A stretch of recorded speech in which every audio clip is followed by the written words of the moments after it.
तो बेटा ये बताइएगा कि लास्ट क्लास में हमारा क्या डिस्कशन हुआ था। लास्ट क्लास हमने कहाँ एंड की थी? मैसेज कर दें या जो है वो अपना माइक अनम्यूट करें और मुझे बताइए। पीएच कर्व या टाइट्रेशन कर्व हमारे कंप्लीट हो गए थे।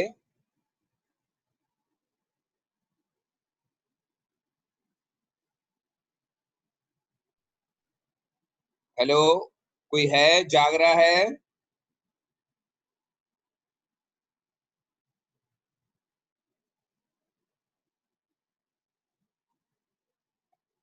हेलो हेलो हेलो, मेरी आवाज जा रही है आप लोगों तक?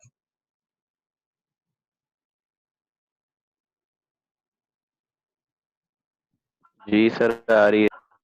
जी ठीक है। तो बेटा मुझे बताइए लास्ट क्लास में क्या टॉपिक किया था? पीएच कर किया था।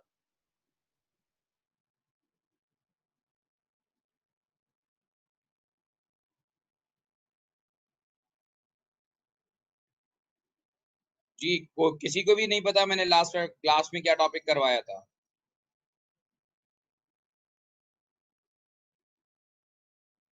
पीएच कर्व हम कर रहे थे। उस पीएच कर्व में लास्ट हमने कौन सा पीएच कर्व किया था? बिल्कुल ठीक बात है, पीएच कर्व तो मुझे याद है बेटा। मुझे ये बताइए मैंने कितने पीएच कर्व आपको करवा दिए? स्ट्रॉन्ग एसिड स्ट्रॉन्ग बेस का करवा दिया था, वीक एसिड स्ट्रॉन्ग बेस का करवा दिया था। 4 पीएच कर्व हैं, 5 करवा दिए। पांचवा कौन सा करा दिया? 4 मुख्तलिफ कंडीशंस हैं। हाँ ठीक है, इसका मतलब पीएच कर्व हमने कर लिया है। तो आज का जो फिर हमारा टॉपिक होगा वो हम डिस्कस करेंगे।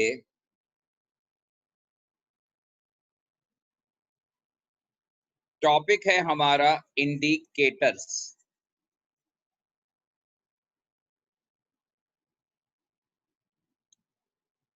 अच्छा, अब आप सबको पता है कि इंडिकेटर्स आप जो टाइट्रेशन के दौरान यूज करते हैं ये इंडिकेटर्स आपको एंड पॉइंट फाइंड आउट करने में हेल्प आउट करते हैं। इंडिकेटर्स जो हैं ये आपको हेल्प आउट करते हैं to find out end point of any titration. Basically अगर आप इंडिकेटर्स बाय डेफिनेशन लेते हैं, इंडिकेटर्स को हम डिफाइन करते हैं कि दोज वीक ऑर्गेनिक एसिड्स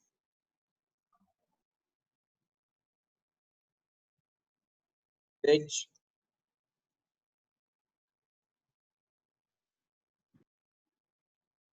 हमने वीक एसिड और वीक बेस नहीं किया था। अच्छा ठीक है, तो वीक एसिड वीक बेस कर लेते हैं पहले हम।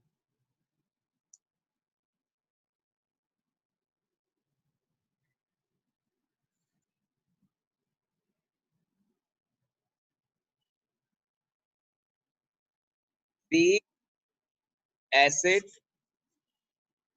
Versus week base.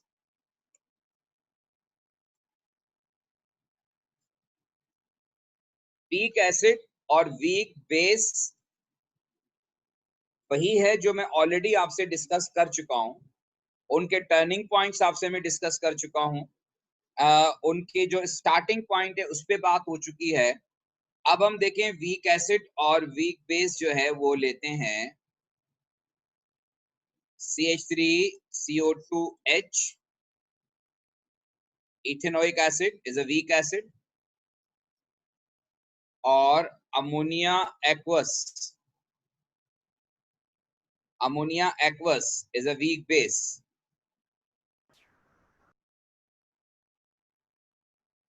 और अगर हम इन दोनों की कॉन्सेंट्रेशन सेम ले लें 0.1 मोल पर डीएम क्यूब और इसका हम 25 cm क्यूब ले लें,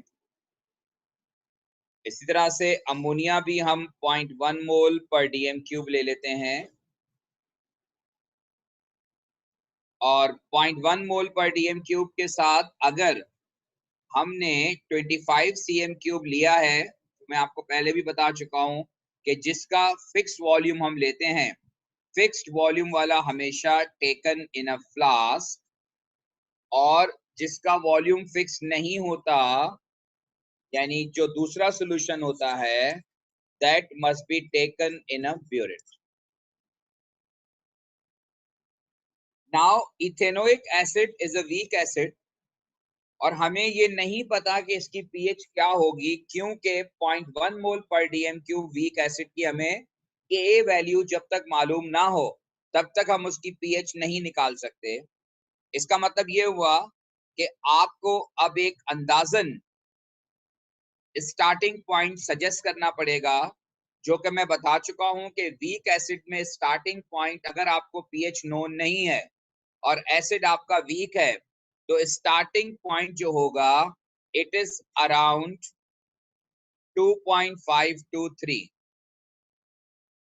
it is around 2.523।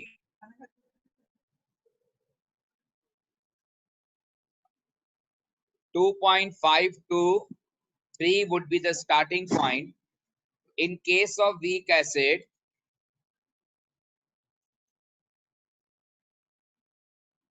starting point must be 2.523.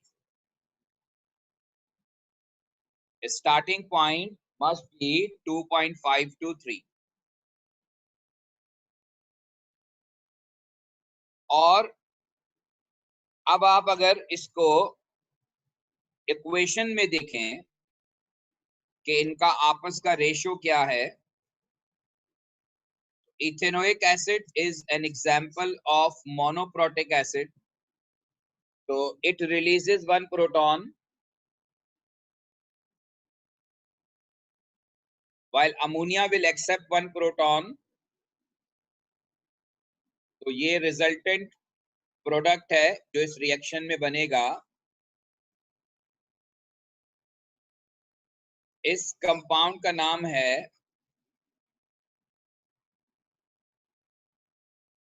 Ammonium ethanoate.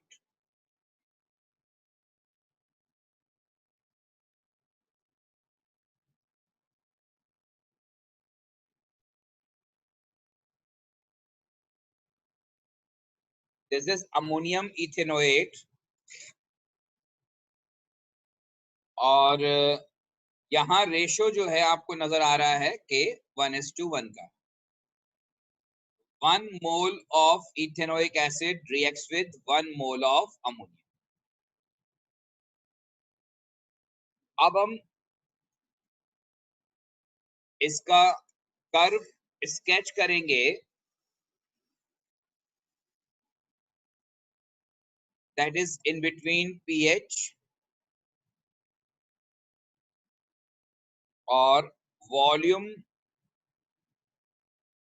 Of ammonia added, क्योंकि फ्लास्क के अंदर हम अमोनिया ले रहे हैं। वॉल्यूम ऑफ अमोनिया एडेड,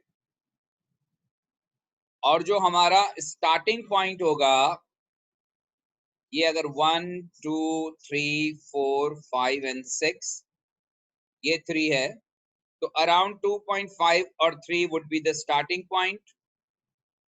और 1:1 के रेशियो का मतलब यह है कि end point will be at 25। अच्छा, अब हमारा एसिड वीक है, तो आहिस्ता आहिस्ता पीएच जो है वो राइज होगी। और आपको याद होगा मैंने कहा था कि वीक एसिड के केस में जो पीएच शार्पली इंक्रीज होती है वो अराउंड पीएच 6 होती है। वीक एसिड के केस में जो टर्निंग पॉइंट होता है जहां पीएच शार्पली इंक्रीज होती है, दैट इज अराउंड 6 एंड 6.5। तो ये पीएच आहिस्ता आहिस्ता बढ़ेगी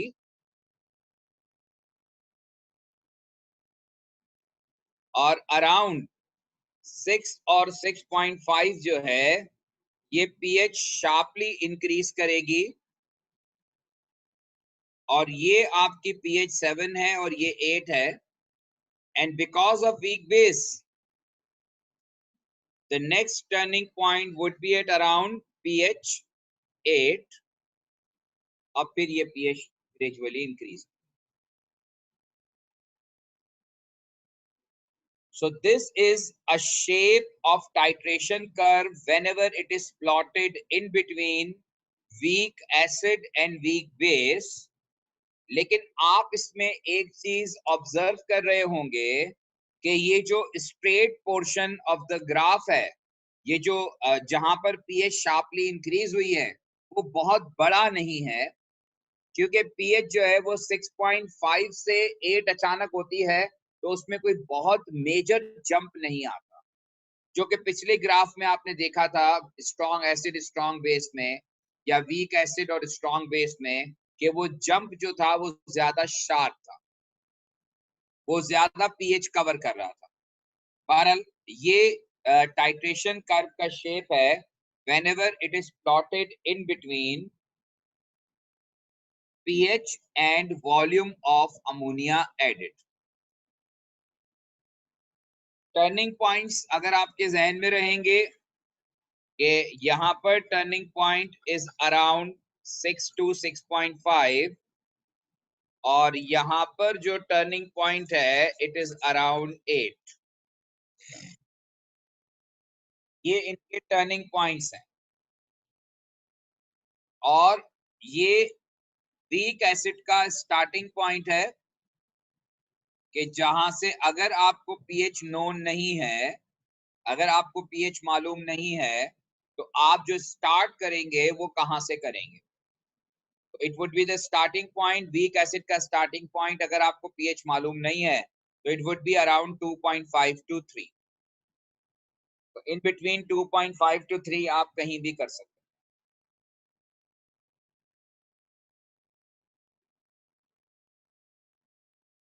ठीक है जी, बात समझ में आ गई?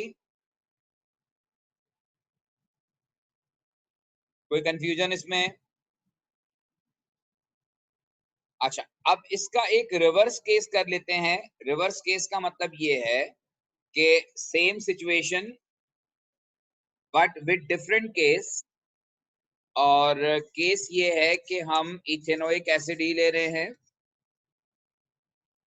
और अमोनिया ही ले रहे हैं, but this time ammonia is 0.20 mole per dm cube और ethanoic acid is 0.10 mole per dm cube, and ammonia is taken in a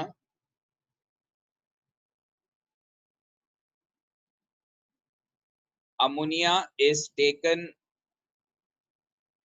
as 20 cm cube। और अगर आपको फिक्स्ड वॉल्यूम गिवन है, इसका मतलब है कि it must be taken in a flask. और इथेनोइक एसिड जो है वो हम डेफिनेटली ब्यूरेट में ले, ठीक है जी। अब try to make a titration curve, तमाम लोग खुद से ट्राई करें।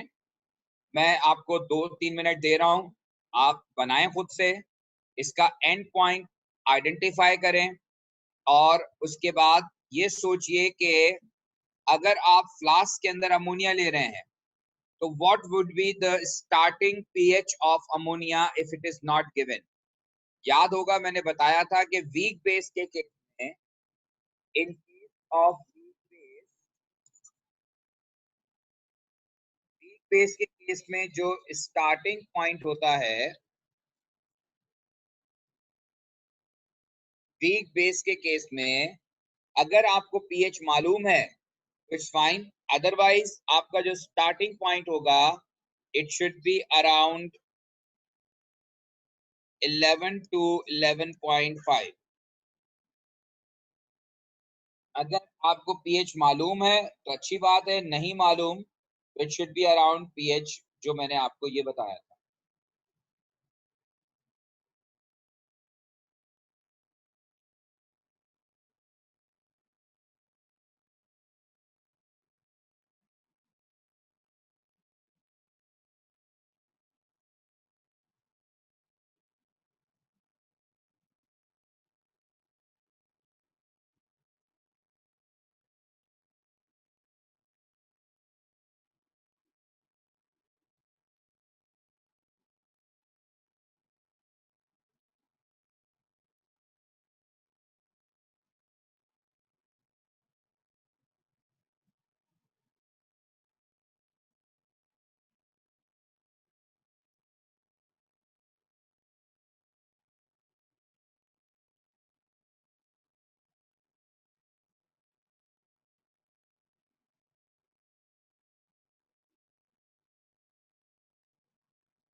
ओके स्टूडेंट्स, होपफुली आप में से मेजॉरिटी ने इसको ड्रॉ किया होगा और इसको 2.5 से 3 कहा था। किसका भाई? मैंने 2.5 से 3 स्टार्टिंग पॉइंट उस वक्त कहा था जब आपने फ्लास्क के अंदर एसिड लिया था, वीक एसिड। अभी आप ले रहे हैं फ्लास्क के अंदर बेस। तो आप जब इनिशियल पीएच फाइंड आउट करेंगे तो वो बेसिक पीएच होगी। अब जो आपका ग्राफ बनेगा वो बनेगा पीएच और volume of acid added, volume of acid added के दरमियान बनेगा। अच्छा, एंड पॉइंट का जहां तक ताल्लुक है तो हमेशा मैंने कहा था कि आपको ये चेक करना होगा कि जो सॉल्यूशन आप ब्यूरिट में ले रहे हैं वो सॉल्यूशन की कंसंट्रेशन पे क्या फर्क आ रहा है। अब आप देखिए, जो ब्यूरिट वाला सॉल्यूशन है उसकी कंसंट्रेशन हाफ हो गई है, और अगर ब्यूरिट वाले सॉल्यूशन की कंसंट्रेशन हाफ हो गई है तो इसका मतलब ये हुआ कि रिक्वायर्ड वॉल्यूम जो है, अगर concentration is half, if concentration is half, then required volume जो होगा, required volume will be doubled, required volume will be doubled। तो अगर आपने 20 cm क्यूब लिया है फ्लास्क में और जो एसिड आपने लिया है वो कंसंट्रेशन हाफ हो गई है, इसका मतलब होगा कि जो ब्यूरिट में आपका रिक्वायर्ड वॉल्यूम होगा वो डबल हो जाएगा। तो ये pH 7 और अब आपका end point would be at 40 cm cube. लेकिन ये pH 14 है। अब आपको नहीं पता कि फ्लास्क के अंदर वीक बेस का ये एक्चुअल pH क्या है। सम टाइम एग्जामिनर pH आपको बता देता है, तो that will be your starting point. लेकिन अगर आपको pH नोन नहीं है, 8, 9, 10, 11, 12 एंड 13, 8, 9, 10 एंड 11, तो अराउंड 11 एंड 11.5 ये आपका स्टार्टिंग पॉइंट होगा, and it will go up to 8।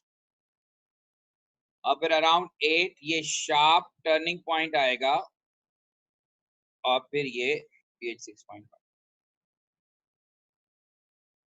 So this is the shape of titration curve whenever it is plotted in between weak base in a flask and strong acid in a burette।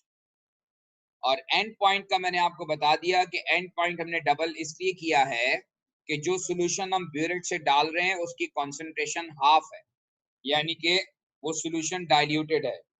Diluted solution के case में हमेशा जो है वो volume of solution जो आप add कर रहे हैं वो ज्यादा रिक्वायर्ड।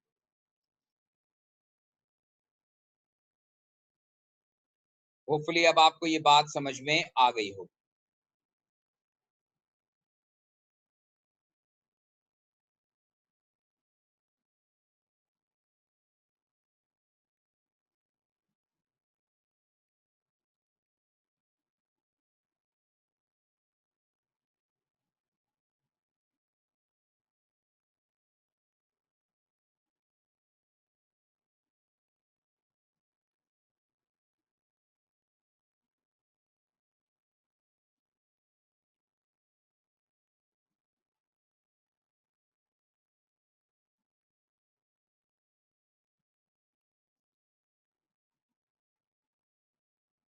ओके जी, now this is a question from past paper. बेटा अपने मार्कर को अपने कंट्रोल में रखें।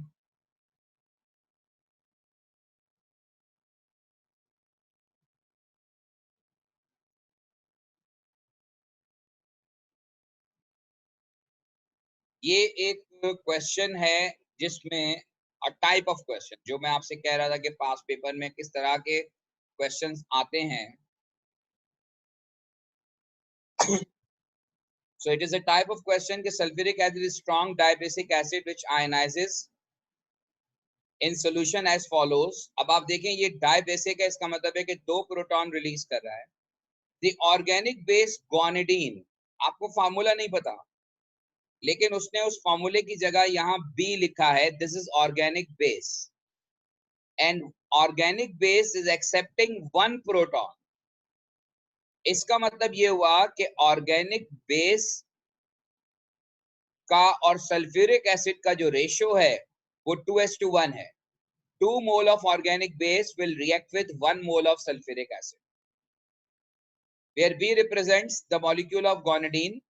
When 25 cm cube sample of dilute sulfuric acid was titrated, तो गिवन वॉल्यूम है, गिवन वॉल्यूम हमेशा फ्लास्क में होता है, इसका मतलब है कि ब्यूरिक से जो हम ऐड कर रहे हैं वो वॉल्यूम ऑफ गुआनिडीन है।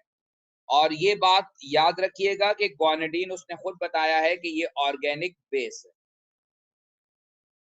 अब यहां आपको ग्राफ से एंड पॉइंट निकालना है, और ये देखिए कि ग्राफ से एंड पॉइंट कैसे निकलेगा, ये बात मैं आपको बता चुका हूं कि ग्राफ से एंड पॉइंट निकालने का तरीका क्या होता है कि जो pH 7 से आप परपेंडिकुलर ड्रॉ करेंगे, और जब आप परपेंडिकुलर ड्रॉ करेंगे pH 7 से, it is at around 34, around 34। वो जब आप स्केल रख के करेंगे तो माइट बी इट इज 33.5 और 34, व्हाटएवर यू हैव। ये आपका जो पॉइंट है जहां पर हमने स्ट्रेट लाइन ड्रॉ की है from pH 7, that is considered to be end point of titration. ये इस टाइट्रेशन का एंड पॉइंट है।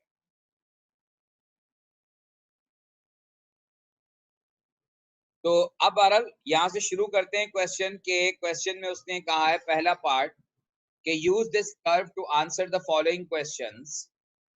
Is guanidine a strong or weak base? Explain your answer. This question is open for you. Anyone can answer. Is guanidine a strong or a weak base? Explain your answer.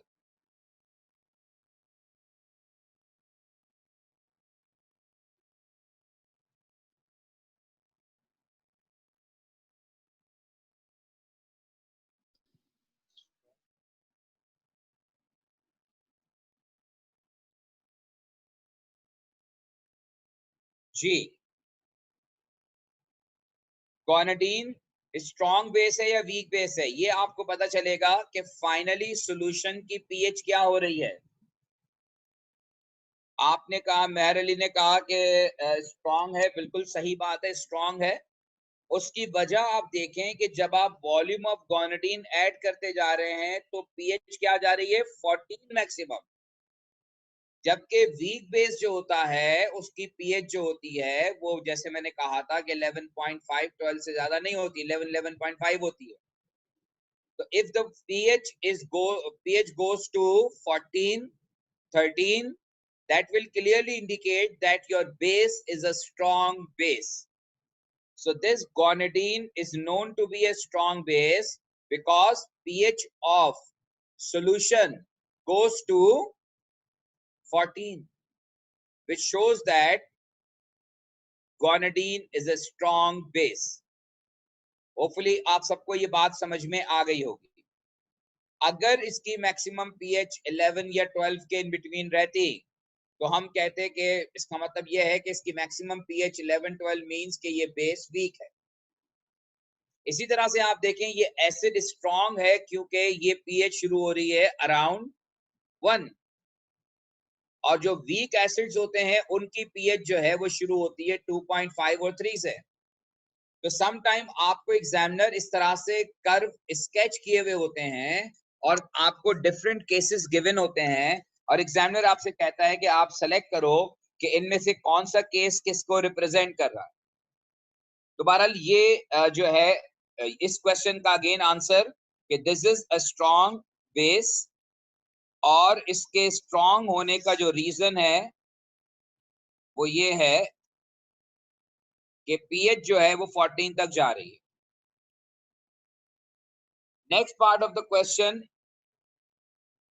The pH at the start of the titration was 0.70.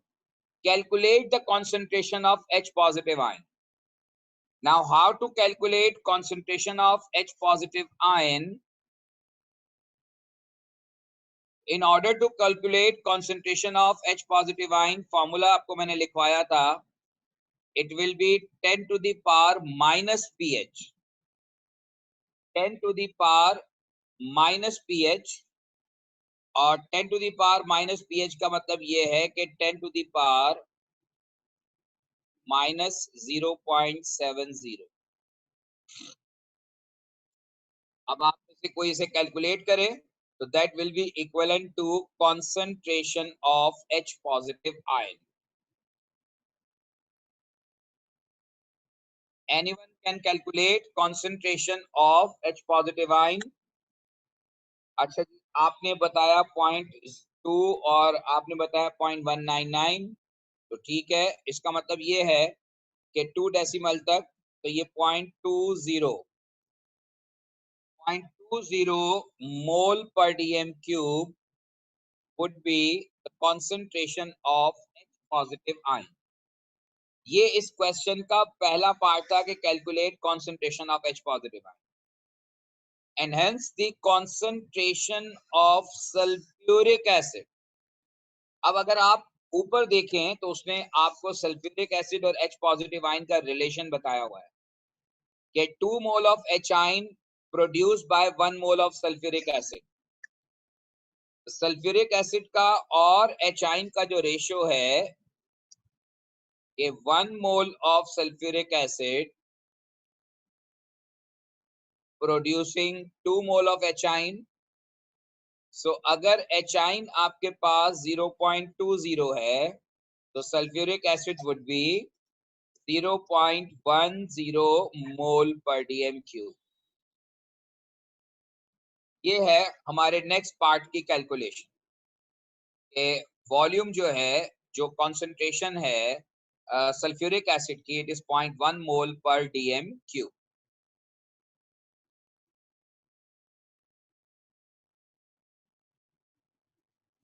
Okay, next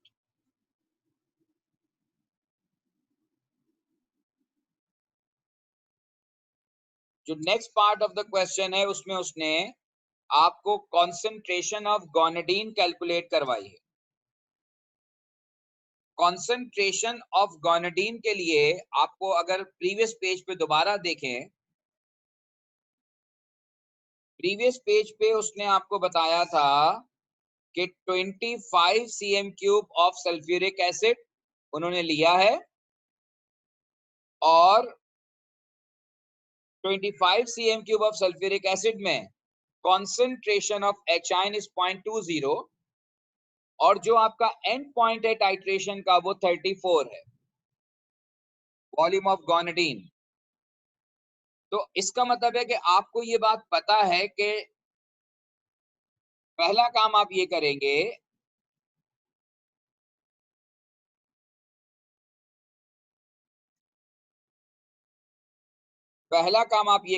कि you have to calculate concentration of hydrogen ion in 25 cm cube of sulfuric acid.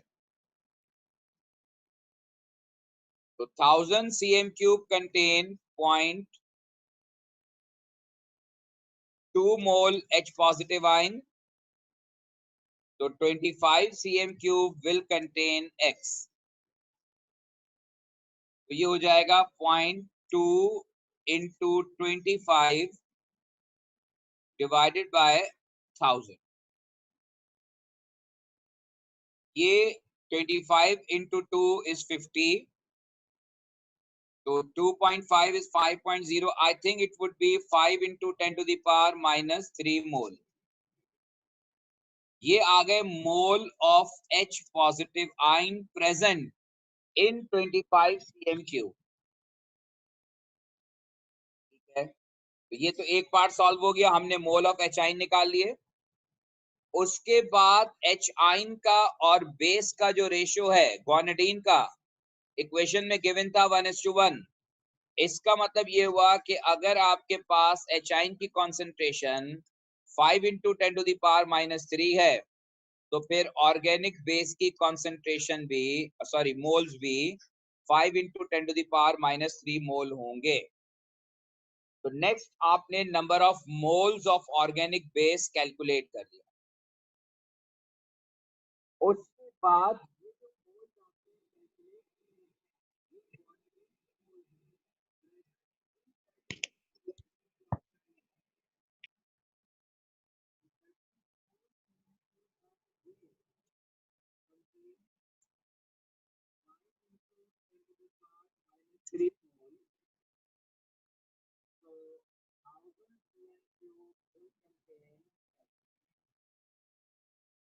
अब आप यहाँ 1000 cm³ क्यों ले रहे हैं?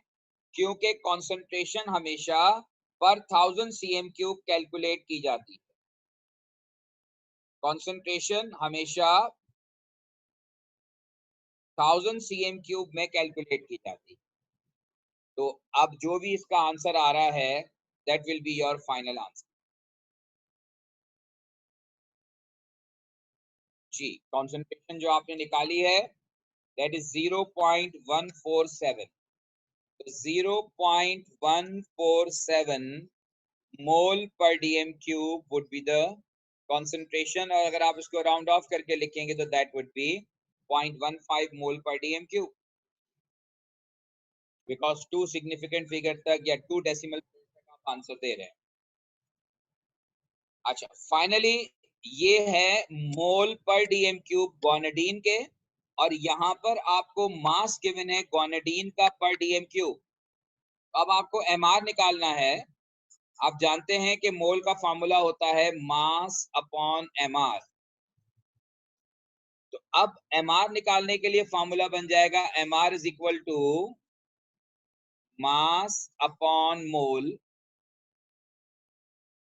और mass कितना है? Mass is 8.68 divided by mole आपने कैलकुलेट किए 0.15। अब आप कहेंगे ये मोल तो नहीं है, ये तो कॉन्सेंट्रेशन है। तो भाई ये कॉन्सेंट्रेशन मोल ही होते हैं। कॉन्सेंट्रेशन का मतलब होता है number of moles in 1 DM cube. तो यहाँ पर आपने मास भी 1 डीएम क्यूब में लिया है और मोल भी 1 डीएम क्यूब में लिया है, तो डीएम क्यूब कैंसिल हो जाएंगे, ये मास अपॉन मोल हो जाएगा, और इसका जो भी आंसर आएगा that would be Mr of गोनाडीन। वो गोनाडीन का एमआर हो। Anyone can give the answer? Hopefully आपको बात समझ में आ गई होगी इस पूरे क्वेश्चन में।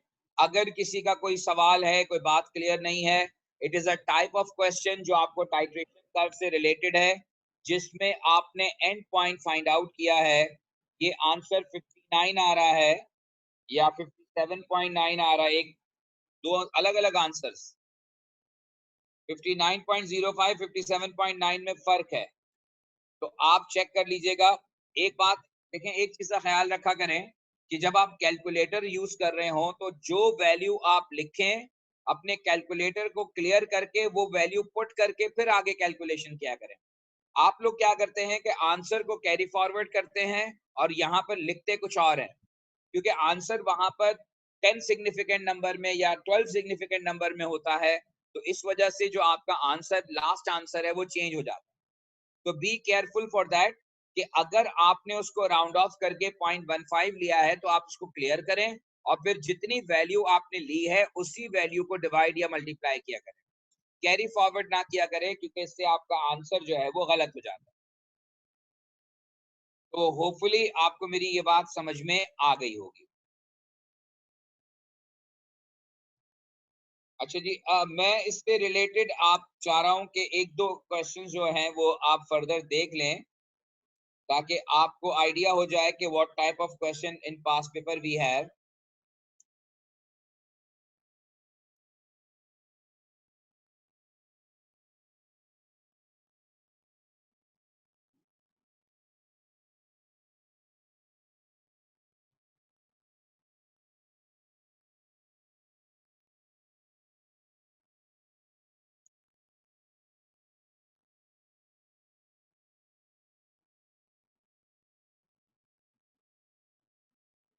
अच्छा जी, अब ये जो है वो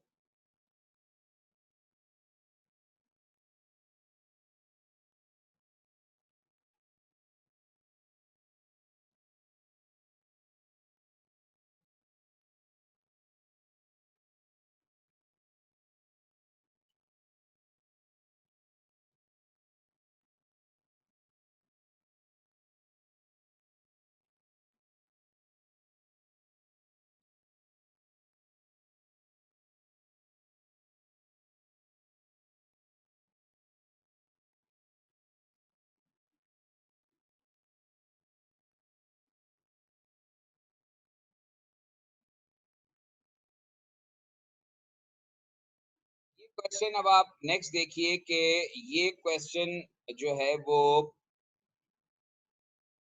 जून 14 का क्वेश्चन है, लेकिन मैं इसका डीप पार्ट अभी सॉल्व कर रहा हूं क्योंकि उससे रिलेटेड वो ग्राफ है फिर आगे। इसके डीप पार्ट में कहा जा रहा है कि 20 cm³ ऑफ 0.1 मोल पर dm³ NaOH were slowly added to a 10 cm³ of 0.1 mole per dm³ ethanoic acid। यानी NaOH 20 डाल रहा है और इथेनोइक एसिड 0.1 है और 10 मौजूद है पहले से, and the pH was measured throughout the addition। Calculate the number of moles of NaOH remaining at the end of the addition। Number of moles of NaOH remaining। आप ये देखिए कि अगर आपने फ्लास्क के अंदर एसिड लिया है, बिकॉज के 10 cm³ आप ले रहे हैं और उसमें NaOH 20 cm³ डाल रहे हैं, तो आपको पता है कि NaOH का और इथेनोइक एसिड का रेशियो 1:1 होता है। तो 10 cm³ से रिएक्ट करेगा, तो रिमेनिंग मोल्स जो होंगे वो होंगे कितने? 10 cm³ ऑफ 0.1 मोल पर dm³ NaOH जो है वो रिमेनिंग होगा एट द एंड पॉइंट। जब एंड पॉइंट आएगा तो आपने चूंकि NaOH ज्यादा डाला है तो 10 पर 10 रिएक्ट कर जाएगा, जबकि 10 cm³ NaOH एक्सेस हो जाएगा। तो यही मैंने लिखा है कि 10 यूज अप हो गया और 10 cm³ ऑफ 0.1 मोल पर dm³ NaOH रिमेन। तो अब आपने मोल्स निकालने हैं, number of moles of NaOH remaining at the end of the addition. इस एडिशन के बाद NaOH कितना रिमेनिंग है? तो NaOH रिमेनिंग में आप यही करेंगे कैलकुलेशन कि 1000 cm³ कंटेन 0.1 मोल NaOH, तो 10 cm³ विल कंटेन X। तो ये हो जाएगा 1 × 10⁻³ मोल NaOH रिमेनिंग। और फिर कह रहे हैं कि calculate the concentration of OH negative ion at the end of the addition. ये बड़ा इंटरेस्टिंग क्वेश्चन है।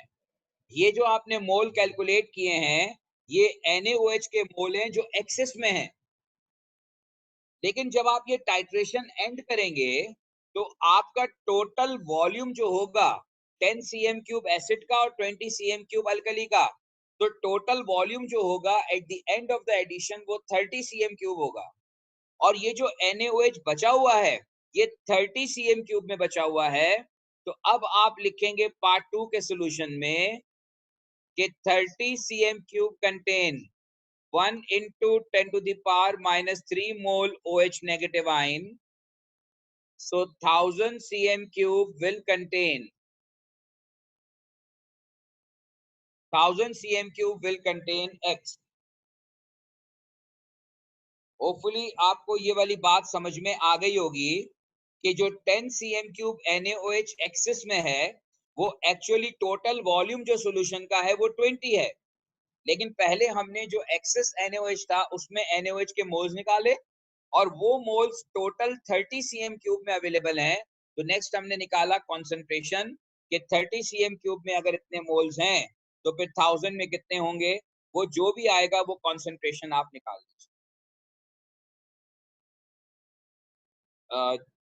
ये कॉन्सेंट्रेशन जो आ रही है 0.033 आ रही है, तो 0.033 mole per dm cube would be the concentration of OH negative ion आ गई.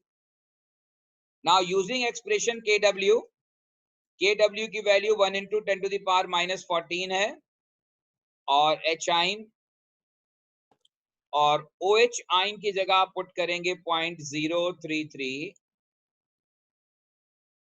तो 1 into 10 to the power minus 14 divided by 0.033, ये आ जाएगा concentration of H positive ion जो उसने यहां कैलकुलेट करने को कही है. और फिर जो आंसर आएगा उससे आप पीएच निकालेंगे by taking negative log of the answer. पहले इसका आंसर बताइए. 1 into 10 to the power minus 14 divided by 0.033.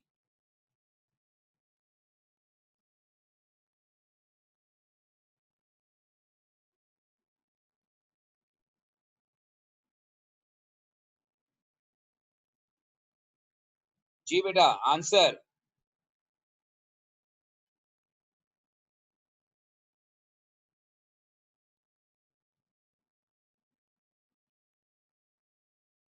Three 10 to the power minus 13 और फिर 3.03 10 to the power minus 13 की पीएच निकाल दें. ये होगी पीएच एट द एंड, जब पीएच है at the end of addition. PH at the end of addition ये आ रही है. क्या पीएच आ रही है? Anyone can?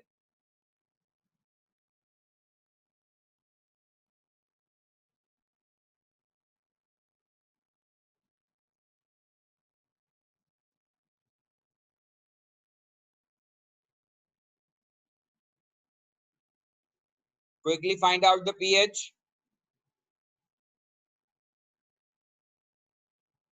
12.5.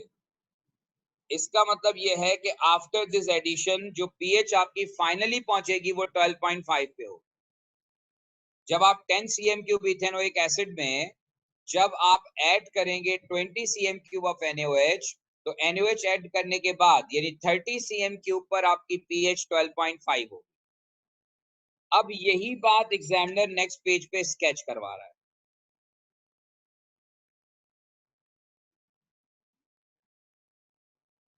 Now on the following exercise sketch how pH will change during the addition of 20 cm³ of NaOH. Mark clearly the end point occurs. अब and point तो मैंने आपको बता दिया कि 10 का एंड पॉइंट 10 पर आएगा और फ्लास्क के अंदर आपका एसिड वीक है, तो वीक एसिड के केस में स्टार्टिंग पॉइंट इज अराउंड 3 और 10 पे एंड पॉइंट आएगा और वीक एसिड की वजह से जो शार्प इंक्रीज आएगा it is at around pH 6 और स्ट्रॉन्ग बेस की वजह से 8 9 10 11 जो नेक्स्ट टर्निंग पॉइंट आएगा it would be at around 11 और आफ्टर एडिशन ऑफ NaOH 20 जो पीएच मैक्सिमम पहुंचेगी वो 12.5 होगी. ये है बेटा शेप ऑफ टाइट्रेशन कर्व. ये क्वेश्चन थोड़ा मुख्तलिफ तरीके से आया है पेपर में, इसलिए ये क्वेश्चन आप मार्क कर लीजिए. ये जून 14 का क्वेश्चन है, तो जून 14 के दोनों वेरिएंट में ऐसा क्वेश्चन मौजूद. ये जून 14 आप मार्क कर लीजिए. ये क्वेश्चन आपने जो इसका दूसरा वाला क्वेश्चन है वो खुद ट्राई करना है. अगर इसमें आपको लगता है कि कोई बात जो क्लियर नहीं है तो वो पूछ लीजिए. ये हमारा टाइट्रेशन कर्व और इससे रिलेटेड जो क्वेश्चंस हैं वो कंप्लीट हो गए हैं. अगर आपको लगता है कि इसमें कोई आपको कंफ्यूजन है या कोई बात क्लियर नहीं है तो आप पूछ लीजिए. अदरवाइज ये जो मैंने आपको होमवर्क दिया है जून 14 का वो आप अटेम्प्ट करेंगे. ये टाइट्रेशन कर्व सारे रिवाइज कीजिएगा क्योंकि अगली जो हमारी क्लास होगी इंडिकेटर्स की होगी और इंडिकेटर्स के अंदर जो है और फिर इससे आगे रिलेशन में ये वाला कॉन्सेप्ट काम आएगा. जो टाइट्रेशन कर्व का हमने या पीएच कर्व को जो डिस्कस किया है ये पीएच कर्व से रिलेटेड है जो हमारी अगली क्लास का जो है वो कंटेंट होगा. अगर कोई क्वेश्चन है तो प्लीज पूछ लीजिए.